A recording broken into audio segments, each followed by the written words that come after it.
A couple of big performances from players not named Elly De La Cruz led the Reds to starting off the homestand right.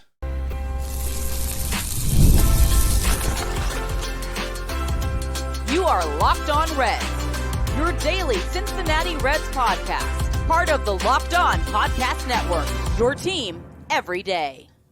Welcome to Locked On Reds. My name is Jeff Carr, and I am glad that you're alongside me here today to talk about a win over those stinking Cardinals. I have been a Reds fan since birth. Seriously, I got the baby pictures to prove it, and this is my 6th season hosting the daily podcast about the Cincinnati Reds. And I am also the Locked On MLB channel manager. Locked On Reds is for everyone. I want to bring this to every single Reds fan because I love talking Reds baseball, and I hope you do too. So we're going to talk about the big thing that's going on in Reds country. We're going to dive into some geeky stats, although I'm going to try my best to make sure that they always make sense. And we're going to overreact to the daily motions of the MLB Ocean of the 162 in the long season that is. But I'm glad that you're with me here today because the Reds got a win. The Reds won another series opener. We're going to talk about some huge performances from guys not named Elly De La Cruz that led to the win. We're going to talk about why they matter, why they mean so much. And I also want to talk about one dude that didn't play so well. And he hasn't played so well for pretty much most of the season.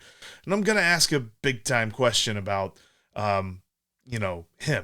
We'll get to that a little bit later on, though, in today's show that is brought to you by FanDuel. Make every moment more. As the playoffs wind down and the sports stop sporting like we want them to, this summer, FanDuel is hooking up all customers with boosts or a bonus daily. That's right. There's something for everyone every day all summer long. Visit FanDuel.com to get started. And where we'll get started here today, I mentioned Reds won a series opener. Let's update that stat. Everybody's favorite stat when it comes to the Reds. There's a lot of good stats about your Cincinnati Reds. In series openers this season, the Reds are 26-13. They make a great first impression on their opponents. That's a .667 win percentage. 108 wins if you extrapolate that out into 162 games. That's what they do in the first game of every series this year. They're phenomenal. And this is just another point to put into the frustrating part about this team. But you know what? That was a good win. The Reds beat up on the stinking Cardinals, and it was all thanks to really two big performances from the Reds, neither one of them being Elly De La Cruz, although Elly had a good day, had 2 hits, had a home run, looking pretty solid, but it was Spencer Steer, man. Spencer Steer led this lineup. And Spencer Steer did 2 things that he has done very, very little in his career in the major leagues.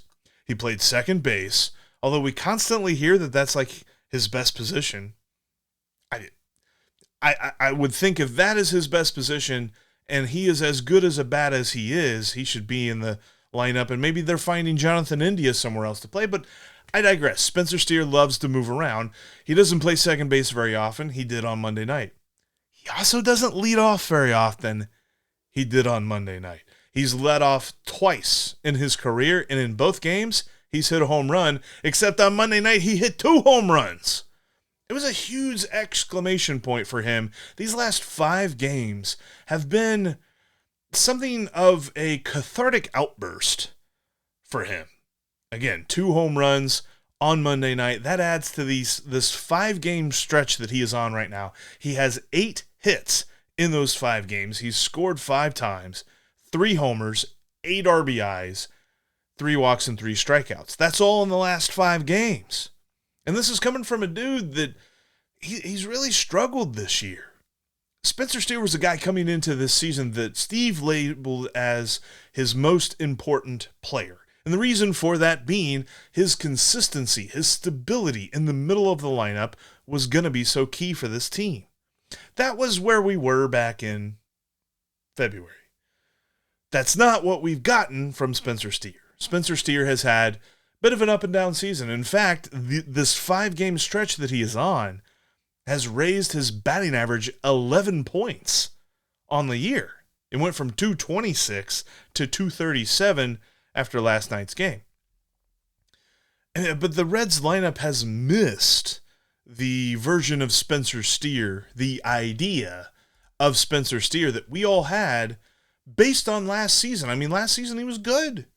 271 batting average, gets on base a little over 35% of the time. That's the kind of stability you want in the middle of the order. Solid slugging percentage too. And they asked him, in the post-game press conference that he had, he was asked about this season, and he said it like it is.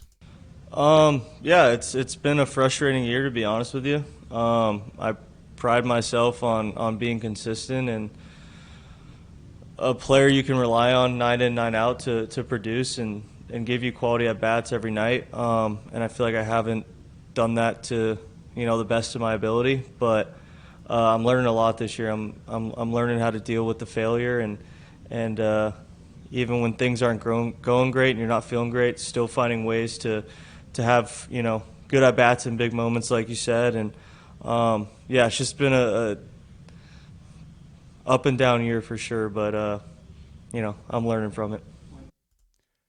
He's learning from it, and I think that's kind of starting to become the theme about this season for a lot of different parts of this team, including myself, just watching this team and evaluating this team on a daily basis.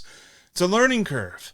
His progression wasn't quite as linear as we had hoped. But these last 5 games give me a little bit of hope that he is sort of breaking out of the funk that we've seen him in.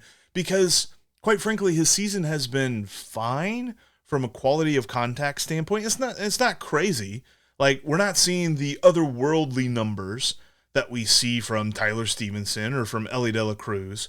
You remember earlier on in the season, I told you Tyler Stevenson's going to break out. And power-wise he has, not necessarily batting average, but we've still seen a bit of a resurgence for him. That hasn't happened for Spencer Steer yet, and there really wasn't these obvious numbers that were pointing to any sort of breakout, other than the fact we saw him hit much more consistently last season. That just hasn't been who he is this year.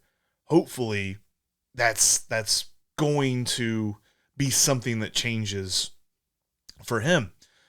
Because, he's got a chance. And like I mentioned, 271 batting average, 354 on base last season, slugging over 400. He's starting to get back to that level this season, but he's nowhere near it yet. He is still a little bit low as to where I kind of thought he would be. But these last 5 games, and especially Monday night's 2 home run outbursts, 2 multi-home run outbursts in the 6-1 win that the Reds had over the Cardinals, that was so awesome to see. I called him, Steve called him the most important player on the team. I called him the mashed potatoes of the team, right? I won't go into my analogy. So my analogy about the mashed potatoes was, anytime you got a plate, especially around the holidays or something like that, you want mashed potatoes on your plate. You're not like making that the focal point. That's not the best part of your plate. But if you don't have mashed potatoes, your plate's missing a lot. And that's kind of how this lineup is. If Spencer Steer isn't the consistent, the reliable Spencer Steer that we saw in 2023, that's why this lineup has missed and really hasn't been consistent. Because they don't have that force. He was kind of that guy. He was supposed to be that guy. Hopefully, the final month and a half of the season, we can see him get back to that. And maybe show that next year he's going to take that step up. But like he mentioned, he's learning too. He's learning how to deal with all of this. But I think he has started to right the ship. We always say this in sports. Is he back? The John Wick clip. I'm thinking I'm back. I don't think that Spencer Steer's all the way back just yet, but we're getting there. We're getting there. Monday was a big day for another Red who needed a bounce back in the worst way. As we hit the dog days this summer and you're watching your favorite members of the Reds hits, stolen bases, and home run totals go up, you can also watch your cash back totals go up with Ibotta with every purchase that you make. Ibotta is a free app that gives you the most cash back every time you shop on hundreds of items, from groceries to beauty supplies and toys and more. So you can make sure you're beating inflation no matter what you're purchasing.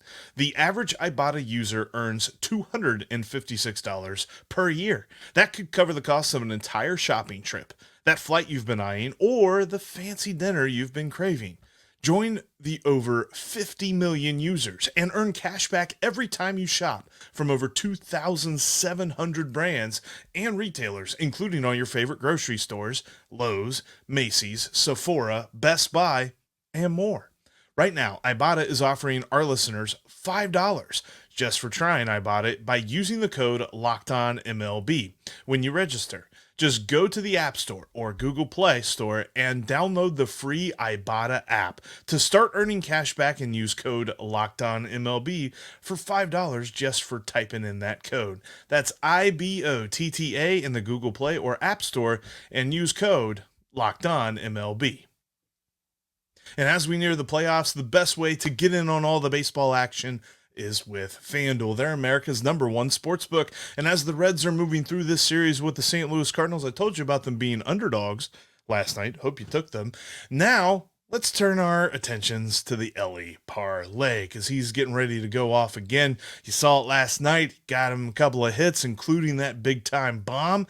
He's going to hit that parlay. I'm feeling it tonight. The Elly parlay, as always, is 2+ total bases, 1+ steals, and 1+ runs scored. That's all for Elly to hit, all three for Elly. You put that together, usually the odds are somewhere between 4 and 5 to 1, so you're going to get a big payout too. Plus, FanDuel's got all these kind of boosts and promos and things like that as we move through the end of summer that they want you to take advantage of each and every day. So go to FanDuel.com right now.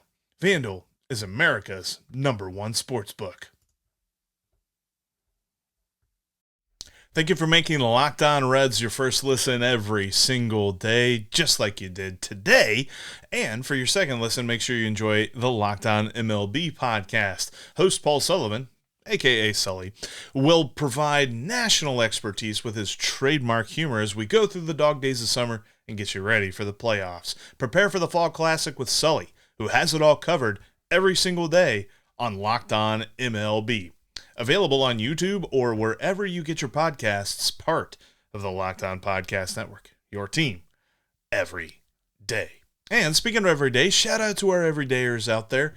You guys are awesome, and appreciate you if you're in the comments section, or hit me up on Twitter at Jeff Carr with 3 Fs. You can also hit up Steve. Steve will be back with me here later on this week. Schedules just didn't quite match up here today. But we will be discussing kind of how we felt. I talked about, teased this a little bit on Monday, but decided to push it back a bit without him here. Wanted to discuss our feelings about, just linear progression and thinking that this team was just going to keep getting better, because there's a specific example that I want to cite of a very recent Reds team and why we should have seen this one coming. Anyway, let's get back to Monday night's game. The Reds beat the Cardinals 6-1. Beat up on them St. Louis Cardinals, man. Love it when they do that. And we talked about, Spencer Steer being a huge part of that. The biggest part, really, and I think it's between Steer and Andrew Abbott, because, quite frankly, he is coming off his worst 5-game stretch of the season, and it was so good to see Abbott pitching as well as he did on Monday. In fact, if not for an error by Elly in the 7th inning, he goes a solid 7. And in this game where the Reds are able to get the dub against Sonny Gray still hasn't beaten the Reds, one of 3 major league teams that Sonny Gray has not beaten. And Andrew Abbott, a huge reason why, because in 6 2/3, he allowed just a single earned run on 5 hits, and he had 6 strikeouts with just 2 walks allowed, limiting the base runners while getting the strikeouts, making the pitches that he needed to make in the moments that he needed to make them. It was so good to see this bounce back. And he was asked, was it a tweak mentally or physically or something like that? Like, what was different about this? And he had a good answer for it. Felt really good. Was able to execute. Was spinning the ball, getting first pitch strikes. Was low in pitch count. Obviously, before the third inning, I wasn't at like 100 pitches already. So it's really nice to be able to go deep and provide length for the team. No, it was all mental, for sure. Just taking a step back, talking about perspective with DJ, really honing it in the bullpen in the midweek, and then, just going out there with a plan and trying to execute as best you can. I've always loved how straightforward he is with a lot of his answers, and he's very it's not as if he like bears all, but he doesn't give you a lot of that player speak. And I mean, he was right. Like a lot of what he was dealing with in his most recent starts, it didn't feel like it was something he really needed to like tear down and remake about his game. Just kind of felt like he was having a really rough stretch. In his last 5 starts leading into Monday night's win, he had 23 1/3 total innings pitched. So, doing a little bit of math here, I don't do math very well, but the little bit of math that I can tell is that's less than 5 innings per start. He allowed 17 earned runs in the last 5 starts with 34 hits and 8 home runs. 8 homers in 5 starts. And opposing batters had a slash line altogether against Andrew Abbott of a batting average of .340, getting on base over 40% of the time, and a slugging percentage of .640. They were clobbering him. And he was giving up, he wasn't giving up a ton of walks, 11 walks only, but he mentions, earlier on in the interview, and I didn't clip this, but he mentions earlier on in the post-game presser where he was just like, man, I did this thing where I didn't look up in the third inning and I had 100 pitches. I was really efficient with the pitches. And I love that about, the fact that he was able to recognize that because, through these five starts of just absolutely struggling performances that Andrew Abbott has had, that's been the biggest problem. And honestly, I worried a little bit early on in Monday night's game because in the third inning, there were a lot of base runners for the Cardinals. The Cardinals ended up scoring their lone run in the third inning, and after they scored their lone run, they loaded the bases. It was all with 2 outs, and you're thinking, golly, here we go again. Cardinals devil magic, man. But after they loaded the bases, he made the right pitch. And he got a strikeout, and he got out of it. And not only did he get out of it, but the Reds turned that devil magic on their heads, and they used it, because then with 2 outs in the bottom of the third inning, the Reds took the lead for good. He had the back-to-back home runs of Spencer Steer for the multi-run homer, or for the 2-run homer. And then you had Ellie with his solo shot. First pitch. That was a fantastic thing to see. Just absolute bomb to right center field. But they asked Andrew Abbott about that because, it feels like it's an obvious thing of like, oh, man, you really like that, huh? That was really good for momentum. But I really felt like Andrew Abbott had a good answer for this. It makes you feel good, but then you have to realize that you're going to need to go and give a 0. You need to keep them off the scoreboard. Just so, momentum's on our side. We're playing good. Hopefully the at-bats keep progressing, keep getting better, and then scoring some more runs, evidently. It's my machine, so excuse that. But caught me in the middle of recovery. But, yeah, it does a lot for you. It keeps you locked in, and then in a way it kind of locks you in for the next inning, like knowing you have to go out and do it. The more zeros you put up, the more better chance you're going to have to win. It's actually interesting if you look at, performances for the Reds this season that Andrew Abbott is 3rd in wins above replacement. Depending on where you look, I believe that he's 3rd on actually both Fangraphs and Baseball Reference. I know he's 3rd on Baseball Reference, but you have Hunter Green, you have Ellie De La Cruz, and you have Andrew Abbott.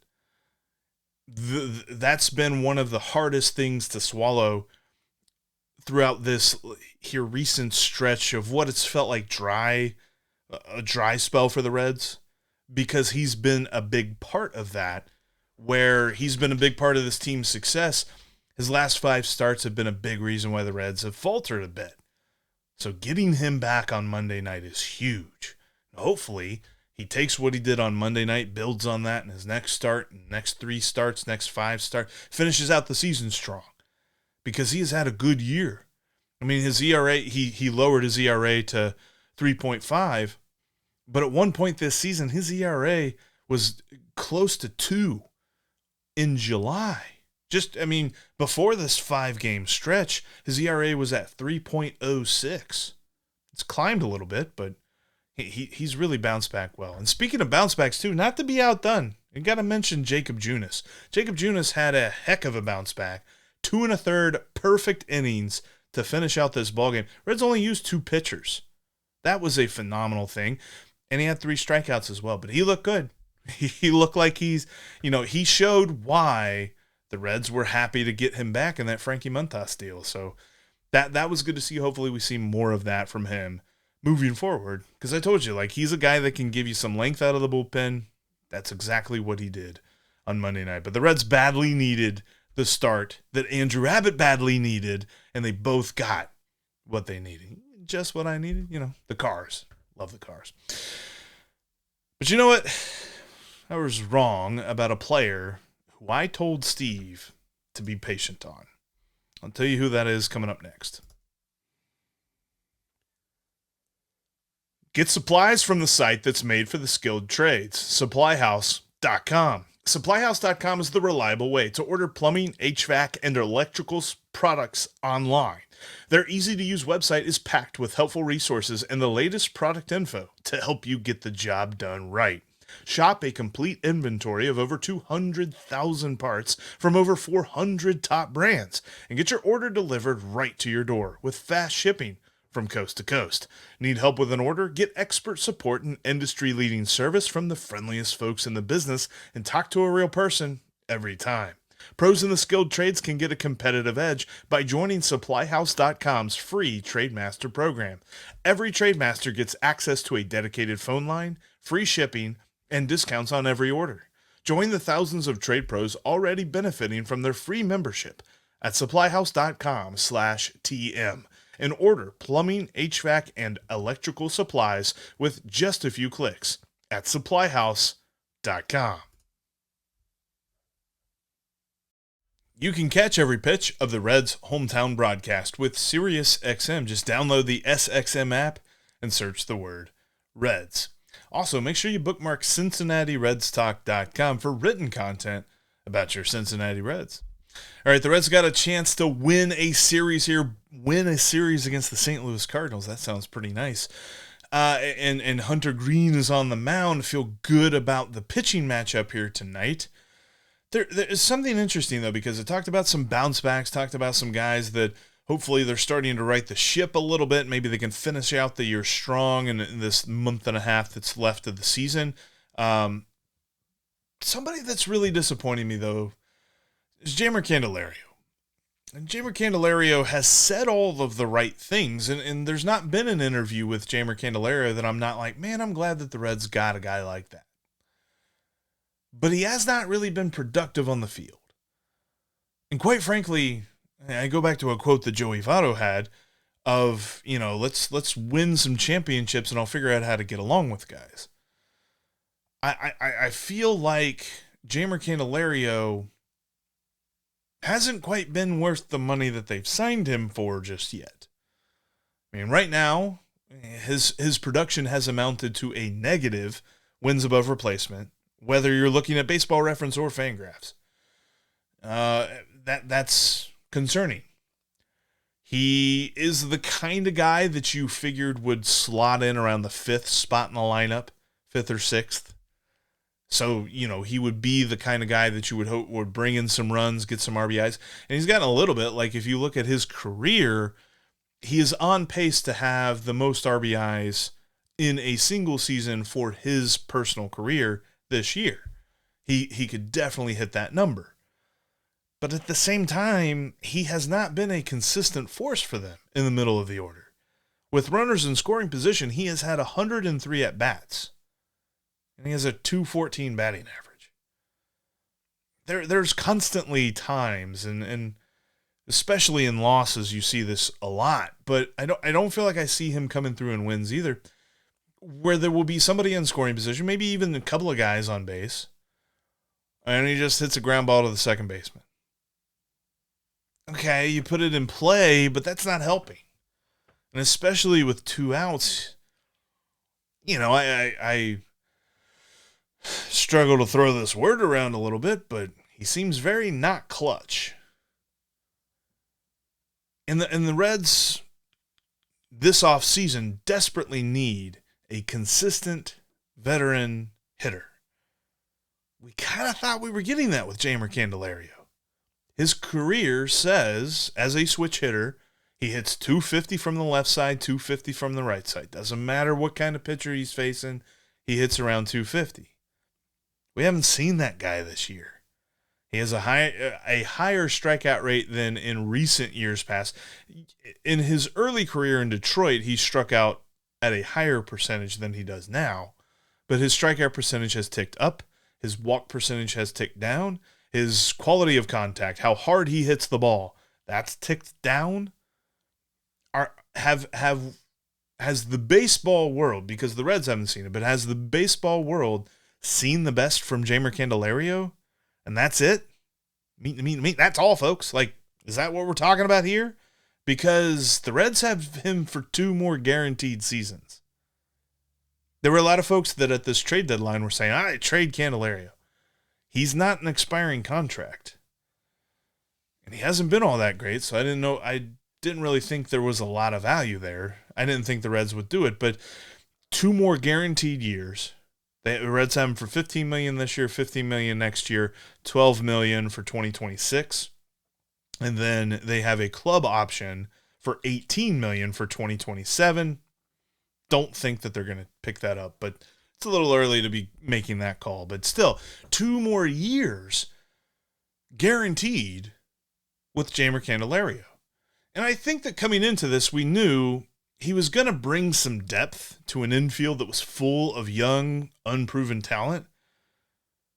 What part of the infield is now proven talent?